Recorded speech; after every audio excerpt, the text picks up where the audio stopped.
నమస్తే, welcome to our channel. నేను మీ సిరి. ఈరోజు మనతో పాటు ఉన్నారు ప్రముఖ senior political analyst Varaprasad Yadav గారు. నమస్కారం సార్. ఇప్పుడు చూస్తున్నట్టయితే ఏపీలో జగన్కి అయితే తీవ్ర వ్యతిరేకత ఎదురవుతుందనే చెప్పుకోవాలి. అంటే ఏంటంటే చాలామందికి డోర్ క్లోజ్ చేసే పరిస్థితి ఏర్పడింది. అండ్ సీట్స్ కూడా వేరే వాళ్ళకి అంటే స్థానచలనం జరుగుతుంది అని చెప్పేసి ప్రచారం అయితే జరుగుతుంది, మనం చూస్తున్నాం కూడా.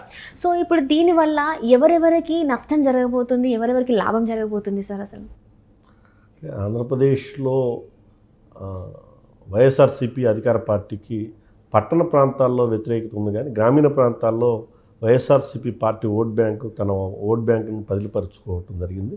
ఇంకా అక్కడ ఉన్నటువంటి ప్రజల్లో ఉన్నటువంటి ఏదైతే అన్రెస్ట్ ఏదైతే ఉందో ఓటుగా కన్వర్ట్ కాలేదు. దానివల్ల వైసీపీ పార్టీ గ్రామీణ ప్రాంతాల్లో తన పట్టుని కొనసాగించేటువంటి పరిస్థితి కనబడతా ఉంది. ఒక అంశం.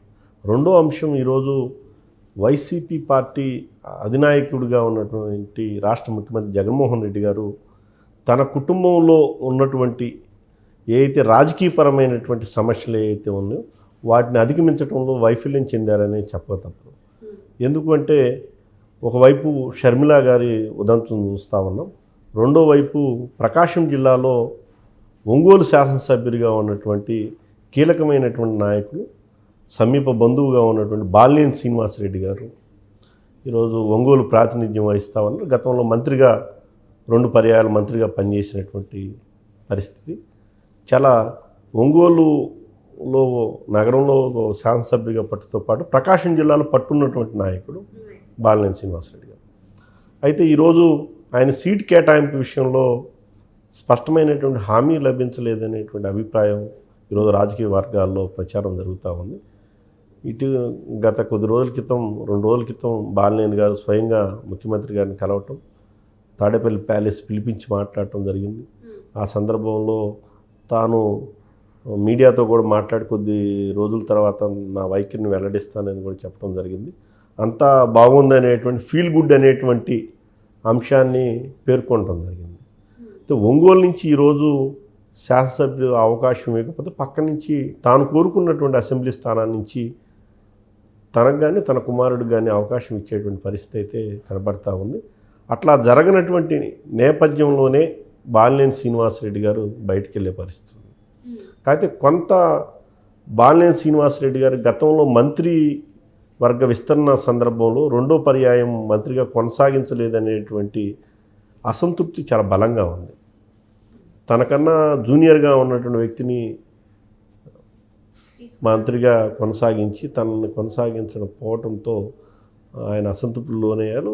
పలు సందర్భాల్లో తన యొక్క అభిప్రాయాన్ని నేరుగా ముఖ్యమంత్రికి చెప్పిన పరిస్థితి ఉంది.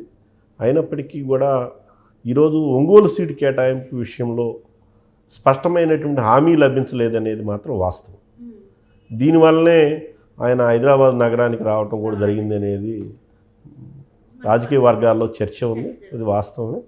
అయితే మరలా సీట్ల కేటాయింపు 3వ విడత పూర్తయిన తర్వాత బాలినేని గారిని తాడేపల్లి ప్యాలెస్ పిలిపించి తనకు కానీ తన కుమారుడికి కానీ తాను కోరుకున్న ఒంగోలు కాకపోయినా మరొక స్థానాన్ని కేటాయించేటువంటి పరిస్థితి అయితే కనబడతా ఉంది. దాని రైట్. ఇప్పుడు బాలినేని శ్రీనివాసరెడ్డి గారికి ఈ పరిస్థితి వచ్చింది. సేమ్ అలానే మాగంటికి కూడా అదే పరిస్థితి వచ్చింది. తనకు ఫోన్ స్విచ్ ఆఫ్ పెట్టిన పరిస్థితి వచ్చింది. అంటే అక్కడ ఎంతసేపు పడిగాపులు కాసిన అపాయింట్మెంట్ కూడా దొరకని పరిస్థితులు ఏర్పడ్డాయంటే ఎందుకు ఇలా సార్? సహజంగా రాజకీయ వ్యవస్థలో ముఖ్యమంత్రిని గారిని కలవాలన్నా, లేదు అంటే రాజకీయ పార్టీ అధ్యక్షుడిగా ఉన్నారు జగన్మోహన్ రెడ్డి గారు. ముఖ్యమంత్రి గారే కాదు, ఆ పార్టీకి అధ్యక్షుడు.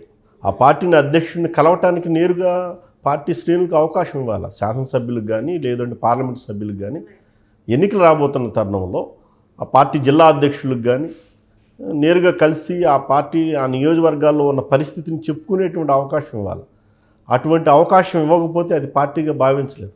అది డెమోక్రసీకి అర్థం కాదు. ప్రజాస్వామ్యంలో రాజకీయ పార్టీలు ప్రజలకి వారధిగా ఉండి ప్రజల యొక్క సంక్షేమాన్ని, ప్రజల యొక్క ఆకాంక్షల్ని, ప్రజల యొక్క సమస్యల్ని పరిష్కారం చేయడానికి రాజకీయ పార్టీలు ఏర్పడతాయి.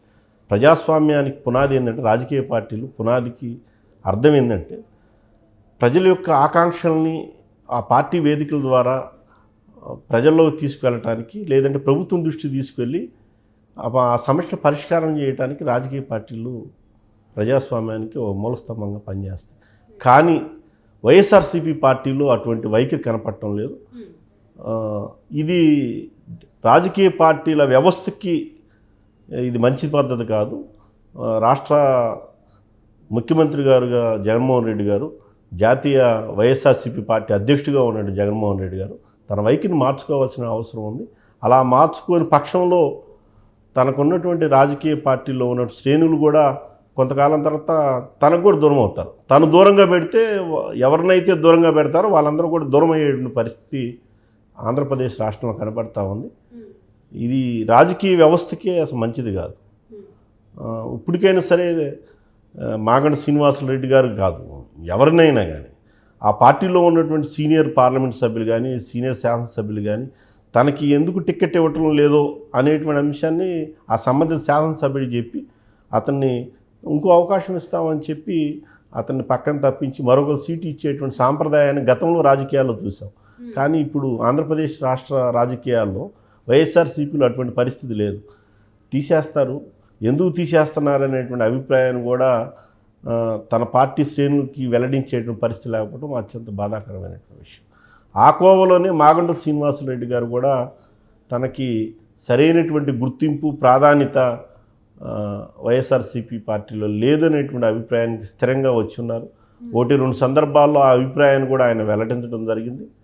ప్రస్తుతం ఆయన కూడా తెలుగుదేశం పార్టీ తీర్థం పుచ్చుకునేటువంటి పరిస్థితి చాలా స్పష్టంగా కనబడతాం. అంటే ప్రభాకర్ రెడ్డి గారు కూడా తెలుగుదేశం పార్టీ తలుపులు తట్టారని చెప్పి కూడా ప్రచారం జరుగుతుంది. సో వేమిరెడ్డి ప్రభాకర్ రెడ్డి గారు లాయలిస్టు, ఆయన వైసీపీలోనే కొనసాగుతారు. అంటే చర్చలు అయితే ఇదే జరుగుతున్నాయి సార్. నిన్న నుంచి అంటే చూస్తున్నట్టయితే వేమిరెడ్డి ప్రభాకర్ రెడ్డి గారు కూడా బయటకు వచ్చే అవకాశాలు ఉన్నాయి. అంటే తను కూడా అసంతృప్తిగా ఉన్నట్టు వార్తలు వస్తున్నాయి. అంటే సో బయటకు వచ్చే అవకాశం లేదంటారా సార్?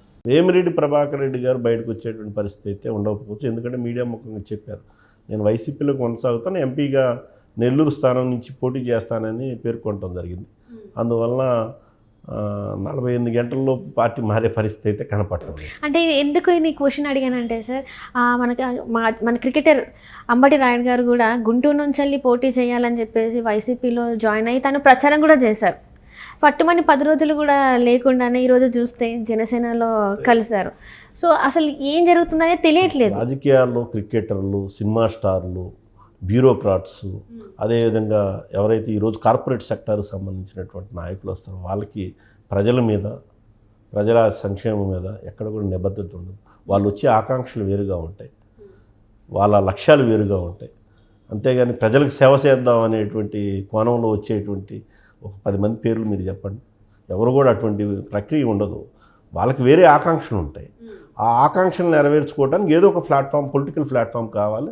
ఆ పొలిటికల్ ప్లాట్ఫాము అది కానప్పుడు, ఆ అవకాశం లేనప్పుడు ఇంకో ప్లాట్ఫామ్ చూసుకుంటారు వాళ్ళు. కార్పొరేట్ పొలిటీషియన్స్ అందరూ కూడా ఈరోజు ఎవరు కూడా ఇక్కడ అవకాశం లేదని మరుసటి రోజు ఇక్కడ రాజకీయ సిద్ధాంతం, వాళ్ళకి సిద్ధాంతం ఏం అవసరం లేదు, సిద్ధాంతం ప్రాతిపదికేం కాదు, వాళ్ళకి కావాల్సింది రాజకీయపరమైనటువంటి అవకాశం అంతే. ఆ అవకాశాన్ని అడ్డం పెట్టుకుని ఏ విధంగా మరింతగా తమ లక్ష్యాలకు చేరుకోవాలో, ప్రజలను ఏ విధంగా దూరంగా పెట్టి తాము ఏ విధంగా అభివృద్ధి చెందాలనేటువంటి ఆకాంక్షలే బలంగా ఉంటాయి. ఆ విధంగా వాళ్ళ యొక్క నిర్ణయాలు కూడా ఆ విధంగానే ఉంటాయి. మనం కోమటిరెడ్డి వెంకటరెడ్డి గారిని ఇక్కడ చూసాం, బీజేపీకి వెళ్ళిపోయారు, మళ్ళీ వచ్చారు, మరలా కాంగ్రెస్కి వచ్చారు. అంటే వాళ్ళకి అటువంటి వ్యక్తులకి రాజకీయ పార్టీ సిద్ధాంతాలు, నైతికత, విలువలు ఇవన్నీ ఏముండవు. ఆ కోవలోనే అంబటి రాయుడు గారు కూడా. అంటే మనం చూసినట్టయితే తనకి రాజకీయ పరిజ్ఞానం అయితే ఏమీ లేదు. ఇప్పుడే తొలి అడుగులే అనుకోవాలి. తనని చూస్తే పట్టుమని 10 రోజులు కూడా లేకుండా అసలు ఏమీ నచ్చిందో ఏమీ నచ్చలేదో కూడా తెలియకుండానే ప్రచారం చేసేసి తర్వాత మళ్ళీ చూస్తే నేను పార్టీకి దూరం అవుతున్నాను, రాజకీయాలకి దూరం అవుతానని ట్వీట్ చేసిన మనిషి మళ్ళీ తీరా చూస్తే జనసేన అధినేతతో కలిసి కూర్చొని చేయడం వల్ల అంటే ప్రజలలో కూడా ఎట్లాంటిదంటే ఏ నాయకుడిని నమ్మాలి, ఏ నాయకుడు మా పక్షాన ఉంటాడనేది ఒక మీమాంసలో పడిపోయిన సంఘటన ఇదైతే. సో ఎలా చూడాలి సార్ అసలు కొత్త వాళ్ళకి? రాయుడు గారి మీద తన సామాజిక వర్గానికి చెందిన పెద్దలు పిలిచి మాట్లాడినట్టుగా వార్తలు వస్తూ ఉన్నాయి. తప్పేం లేదు, రాజకీయ పరంగా సలహాలు తీసుకోవటం తప్పలేదు. కానీ రాజకీయాల్లోకి వచ్చే ముందు ఒక స్థిరమైనటువంటి అభిప్రాయంతో, ఒక రాజకీయపరమైన సిద్ధాంతంతో రాజకీయ పార్టీలో చేరాలా. ఆ రాజకీయ పార్టీల యొక్క లక్ష్యాలు ఏవైతే ఉన్నాయో వాటిని నెరవేర్చే దిశగా వాటి ద్వారా ప్రజలకు సేవ చేసేటువంటి ఆలోచనలు చేయాలి. అటువంటి సైద్ధాంతిక భావజాలం లేనటువంటి వ్యక్తి అంబటి రాయుడు గారు. నిజంగా సైద్ధాంతిక భావజాలం ఉంటే పార్టీ వదిలేసి ఇంకో పార్టీ కిందకి వెళ్తారు. ఆ నిర్ణయం ఏదో ముందుగానే తను ఏ రాజకీయ పార్టీలో చేరాలనేది కొంతమంది మిత్రులతోనూ తనకు సంబంధించినటువంటి స్నేహితులతో చర్చించి ఉంటే వైసీపీలో చేరేవాళ్ళు కాదు, మరలా ఈరోజు జనసేనలోకి వెళ్ళేటువంటి పరిస్థితి వచ్చి ఉండేది కాదు. కేవలం తనకు తానుగా తీసుకునే నిర్ణయం అయి ఉండొచ్చు అని నేను భావిస్తాను. అంటే ఇక్కడ ప్రచారం కూడా చేయడం చూసాం మనం. సో ఇట్లాంటి పరిస్థితులలో ఇప్పుడున్న అసలుకే వైసీపీలో అసంతృప్తులు ఎక్కువైపోయారు. బయటికి చాలామంది వస్తున్నారు, వలస వెళ్తున్నారు. సో ఈ క్రమంలో ఇలాంటి ఘటన వైసీపీకి నష్టం చేకూరుతుందని అనుకుంటున్నారు. ఇందులో వాస్తవం ఉందంటారా? అంబటి రాయుడు లాంటి వాళ్ళు చాలామంది వస్తూ ఉంటారు, పోతూ ఉంటారు. దానివల్ల పెద్దగా ఒరిగేది ఉండదు. వైసీపీకి వచ్చే నష్టం ఉండదు, లాభం ఉండదు. రాజకీయాల్లో స్థిరమైనటువంటి రాజకీయాలు చేసేవాళ్ళు ఎవరైనా రాజకీయ పార్టీల్లో వస్తే వాళ్ళ ద్వారా ప్రజలకు మేలు జరుగుతుంది, రాజకీయ పార్టీలకు కూడా మేలు జరుగుతుంది. కానీ స్థిరమైనటువంటి రాజకీయాలు చేయని వాళ్ళు కేవలం ఓట్ల మీద ఆధారపడి రాజకీయాలు చేయాలనుకునే వాళ్ళు రావటం ద్వారా రాజకీయ పార్టీలు పెద్దగా సాధించేది ఏమి ఉండదు అనేది నాకున్నటువంటి నిశ్చితమైనటువంటి అభిప్రాయం. Right sir, right. Thank you so much sir. So ఇది ఇవాళ చర్చ. ఇంకా వైసీపీలో ఎంతమందికి స్థాన చలనాలు జరుగుతాయి, ఎంతమందికి అంటే వేరే పార్టీ నుంచి వచ్చిన వాళ్ళకి స్థానాలు కల్పిస్తారో మరి తెలియాలంటే ఇంకొన్ని రోజులైతే మనం వేచి చూడాలి. ధన్యవాదాలు.